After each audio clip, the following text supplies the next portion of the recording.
Hello friends, daily dictation के लिए channel को सब्सक्राइब कर लें।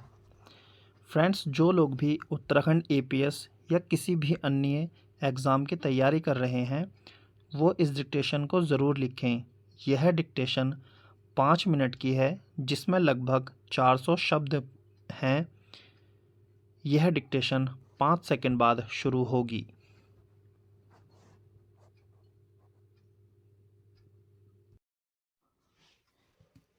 स्टार्ट।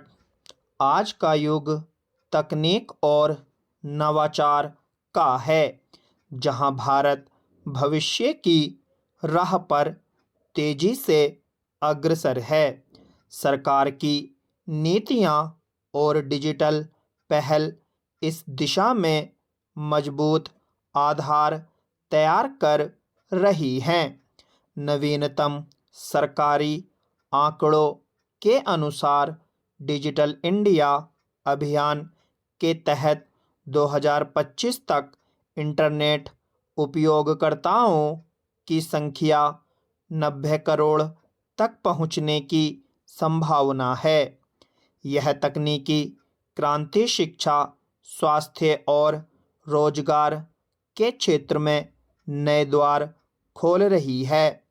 राष्ट्रीय शिक्षा नीति 2020 के तहत पीएम ई विद्या ने 25 करोड़ से अधिक बच्चों को डिजिटल शिक्षा से जोड़ा है। वहीं दीक्षा मंच से भी हजारों लोग वाकिफ हुए। भविष्य की राह केवल तकनीक तक सीमित नहीं है, यह आत्मनिर्भरता और समावेशिता की ओर भी ले जाती है।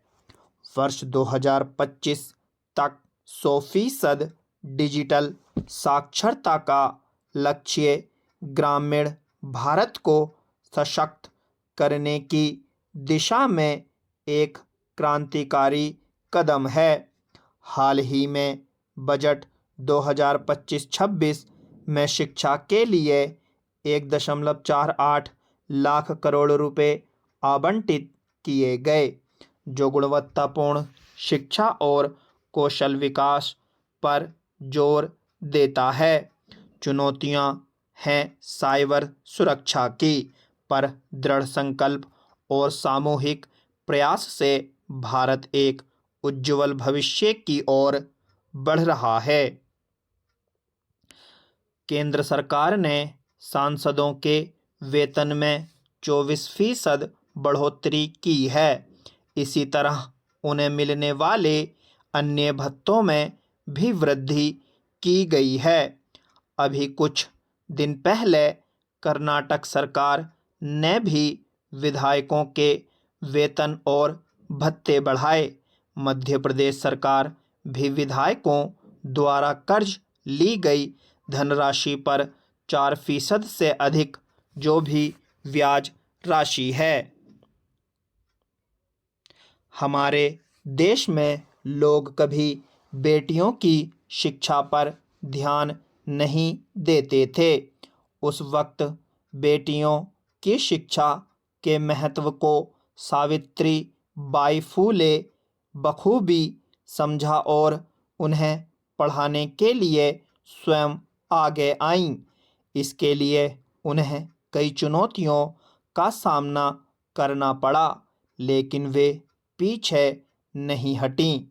इसी का नतीजा है कि बेटियां आज अंतरिक्ष से लेकर समुद्र तक परचम लहरा रही हैं। बिहार, जहां देश में साक्षरता सबसे अंतिम पायदान पर है, वहां की बेटियों ने उच्च माध्यमिक परीक्षा में बिहार का नाम रोशन कर दिया है। मुसलमानों को सरकारी ठेकों में 4% आरक्षण देने के कर्नाटक सरकार के फैसले का संघ ने विरोध किया है। संघ के महासचिव होसबोले ने कहा है कि भारतीय संविधान में धर्म आधारित आरक्षण स्वीकार्य नहीं है, जिसे भीमराव अंबेडकर ने तैयार किया था। संघ का निर्णय लेने वाली सर्वोच्च संस्था की बैठक के समापन पर होसबोले ने कहा, ऐसा करने वाला कोई भी व्यक्ति हमारे संविधान निर्माता के खिलाफ जा रहा है। स्टॉप।